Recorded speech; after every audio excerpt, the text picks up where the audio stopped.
In this section, we will explore serving impartially, cultural competence, and trauma-informed investigation.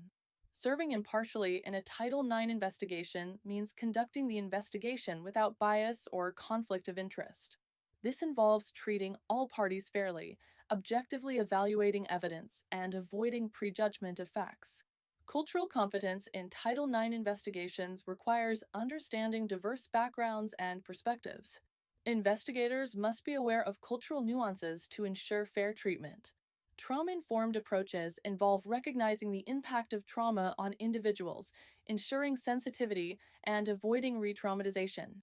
These practices are essential for maintaining impartiality and fairness throughout the process. To serve impartially in a Title IX investigation, all Title IX personnel must treat all parties equitably regardless of sex, sexual orientation, race, disability, student, or employee status. Avoid all bias or partiality, whether real or perceived. Refrain from drawing conclusions until the evidence gathering is complete. Base all decisions on facts and the applicable standard of evidence. Ensure procedural fairness by providing equal opportunity to present, review, and respond to evidence. To avoid bias and prejudgment, Title IX personnel must not assume that an allegation is true or false prior to reviewing evidence. Rely on stereotypes or generalizations such as men are more likely to lie or survivors always remember everything. Allow personal beliefs, experiences, or opinions to influence their objectivity. Treat emotional expression as an indicator of credibility or dishonesty. Instead, personnel should ask open-ended, neutral questions. Evaluate credibility based on consistency, detail, and corroboration, not demeanor. Recognize that trauma, disability, and cultural background may affect how parties communicate or recall events. All Title IX personnel must disclose any actual or perceived conflict of interest, such as prior personal or professional relationships with a party or witness, pre-existing knowledge of or involvement in the incident, or strong opinions on issues such as sexual violence that may impair neutrality. If a conflict is identified, immediately inform the Title IX coordinator. A replacement will be assigned to ensure fairness and compliance. Maintaining objectivity is crucial. Investigators and decision-makers must use consistent criteria for assessing all parties and witnesses' statements. Document the rationale for giving weight to or discounting any piece of evidence. Communicate respectfully and professionally at all times, and avoid expressing opinions about parties' character, credibility, or intentions. Investigators must also respect the rights of all parties by ensuring all parties are given timely and equal access to information and evidence, allowed to respond fully to allegations and findings, offered supportive measures without regard to the outcome of the case, and treated without retaliation or presumption of guilt. So let's summarize what impartiality looks like in practice. Investigators must ask fair questions, disclose any potential conflicts immediately, listen without judgment, focus on facts, not feelings or assumptions, ensure equal treatment and opportunity for all parties, and document clearly and consistently. Cultural competence is the ability to understand, communicate with, and effectively interact with people across cultures. In Title IX investigations, it ensures that all parties, regardless of race, ethnicity, nationality, religion, gender, sexual orientation, disability, age, or socioeconomic background, are treated fairly and respectfully. Cultural competence includes awareness of your own worldview and potential biases, knowledge of different cultural practices and worldviews, skills to adapt your communication and investigative approach, and action to create equitable processes and avoid harm. Why it matters. Parties may experience or perceive institutional processes differently based on cultural background, leading to mistrust, fear of retaliation, or non-participation unless investigators proactively ensure fairness. Cultural factors may significantly influence investigations. Communication styles vary, affecting clarity and interpretation. Some individuals may be less direct, avoid eye contact, or use formal/respectful tones that can be misunderstood as evasive. Body language differs across cultures. Gestures, silence, or emotion can have culturally specific meanings and should not be interpreted through a Western-centric lens. Perceptions of authority may impact interactions.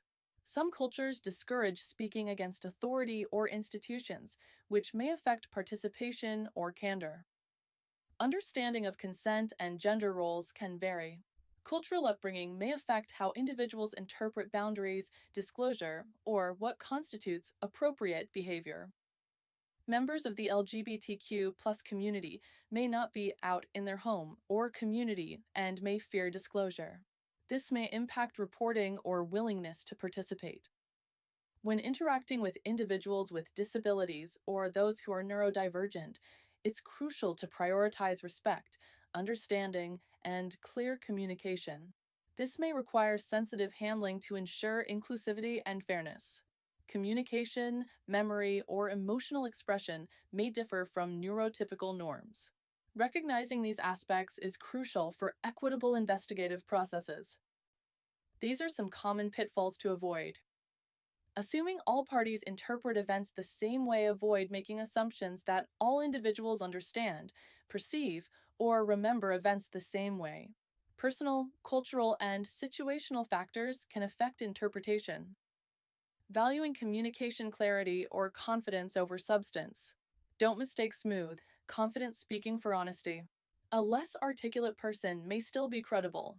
Focus on facts, not delivery style. Applying your own norms of eye contact, emotional tone, or demeanor as credibility indicators. Be cautious not to rely on body language or emotions as evidence. Cultural and neurodivergent traits can influence expression and should not be misinterpreted. Failing to provide translation/interpreter services when needed. Ensure individuals fully understand and are understood by offering qualified language or sign language interpreters as required by law and equity.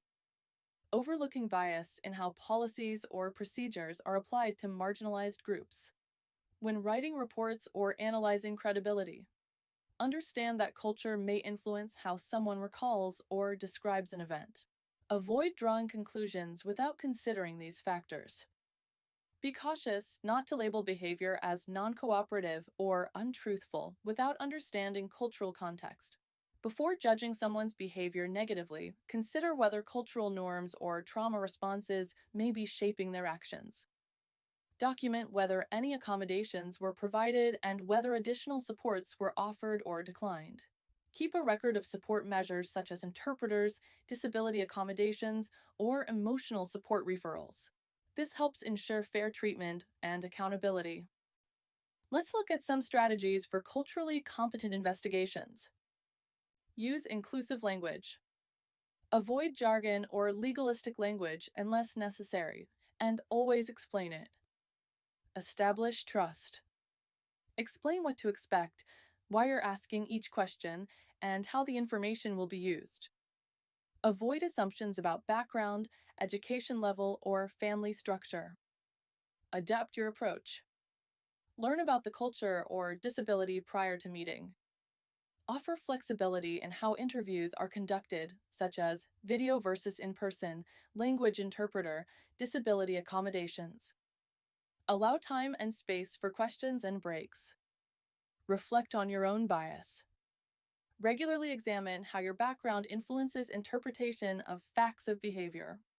Seek peer consultation or supervision when navigating cross-cultural concerns. Some final thoughts and best practices for culturally competent investigations. Cultural competence is not a checklist, it's an ongoing mindset. Fair investigations require understanding the whole person, not just the facts.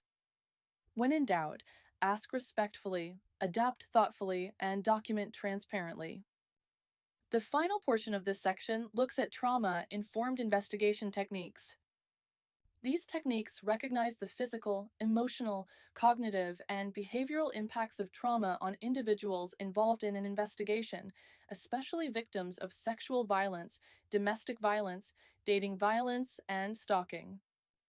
These approaches promote a fair, respectful process while reducing the risk of re traumatization, encouraging participation, and supporting equitable outcome.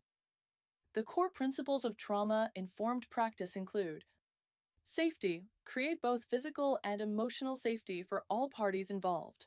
This includes providing private, comfortable interview settings and ensuring individuals are not placed in intimidating or high stress situations. Trustworthiness and transparency, be open about investigative steps, timelines, and possible outcomes. Explain each part of the process so that participants know what to expect. Peer support, allow participants to have a support person or advisor present during interviews and throughout the process. Collaboration and mutuality, empower individuals to participate actively. Ask open ended questions and avoid an overly authoritative approach. Empowerment, voice, and choice. Respect the autonomy of the individuals involved. Offer choices whenever possible, such as timing and location of interviews, method of communication. Cultural, historical, and gender considerations. Be aware of potential cultural, racial, or gender based experiences of trauma. Avoid stereotypes or assumptions and use inclusive, respectful language. Trauma can alter memory recall, cause dissociation, or disrupt chronological storytelling. Victims may appear emotionally detached, flat, angry, or even laugh inappropriately. These are normal responses to trauma. Avoid interpreting trauma responses as deception or evasiveness. Trauma impacts these sections of the brain. The amygdala triggers fight, flight, freeze. The hippocampus impairs event recall, and the prefrontal cortex affects decision making and reasoning. These techniques will help guide the trauma informed interview. Before the interview, provide clear, written, and verbal explanations of the purpose, process, and possible outcomes. Offer the opportunity to bring a support person or advisor. Give individuals time to prepare emotionally and logistically. During the interview, use a calm, non judgmental tone and body language. Start with grounding. Is now a good time for us to talk? Or would you like water or a moment before we begin? Ask open ended questions. Tell me what happened next instead of leading or yes no questions.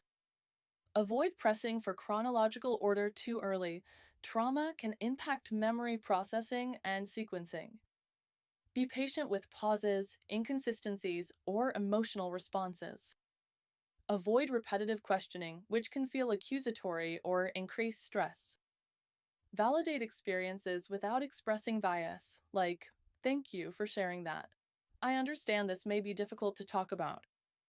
After the interview, offer a break or debrief period. Provide written follow up with next steps and contact information for questions or concerns. Share available support services, mental health, advocacy, academic adjustments. A few things to remember during the interview. When handling memory and inconsistencies, trauma may cause fragmented or nonlinear memory. Avoid assuming inconsistencies indicate dishonesty. Instead, clarify rather than confront. Can you help me understand? Or is it possible that? Revisit topics after rapport is built rather than challenging discrepancies immediately. To mitigate re traumatization, limit the number of times a person must recount traumatic events. Coordinate with law enforcement and other agencies when possible to prevent duplicative interviews. Ensure that body language, tone, and setting are non threatening. Respect requests for breaks, alternate interviewers, or accommodations. And think about your language. For example, avoid. Why didn't you fight back? Are you sure that's what happened? Use. Help me understand what you were feeling in that moment. It's okay to share only what you're comfortable sharing. Use terms like reported behavior rather than alleged misconduct early in the process to maintain neutrality. In trauma-informed investigations, use factual, neutral language in documentation. Avoid interpreting behavior as credibility without considering trauma responses. Document emotional responses without interpretation. For example, use reporting party paused and appeared tearful rather than reporting party was distraught. When reviewing digital, medical, or forensic evidence, be aware that trauma may affect the timeline or a lack of corroborating details. Be clear and consistent in summarizing statements and procedural steps. Being trauma-informed does not mean you automatically believe one party. You take on the role of a counselor. You avoid asking difficult questions. It does mean you ask questions in a way that does not re-traumatize. You allow for emotion without assigning it weight in determining credibility. You adapt your approach to the individual's needs without compromising fairness. A few more special considerations. Investigators must recognize that accused individuals may also display trauma responses, particularly if they have experienced past abuse, wrongful accusations, or mental health challenges.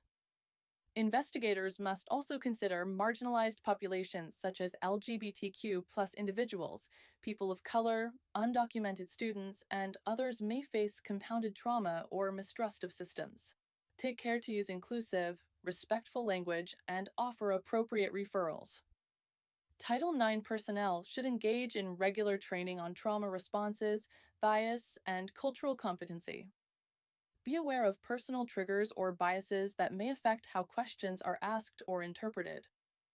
Practice self-care and seek supervision or consultation as needed to avoid secondary trauma or compassion fatigue. This concludes this section of your training. The next session will cover Title IX live hearings.